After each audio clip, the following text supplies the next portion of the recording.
आज दरवाजा पावे के भाई तीनों बहुत पैसा नहीं खेलते ई सब का होई उनका कोनो सोचनी हां तो का कहता ये पार्वती हमार शिष्या तो तीन को बहुत कष्ट कटली तीनों बेटा कमाता तो तीनों बहुत पैसा नहीं से देता हमार शिष्या आवत देखी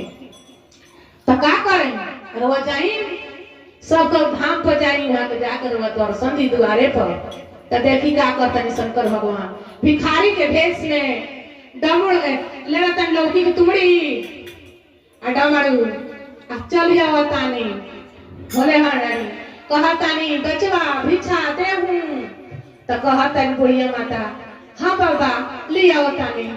रोटी ठारी लेके आवतानी ले आवे जातानी बहू जैसे सास जी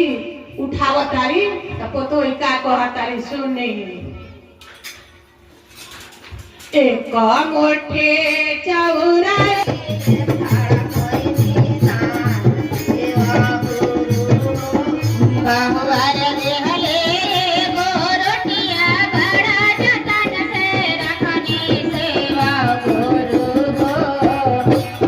सेवा करो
No, no, no, no,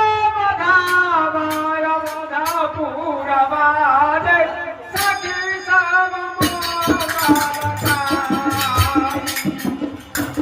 no, no, no, no, no,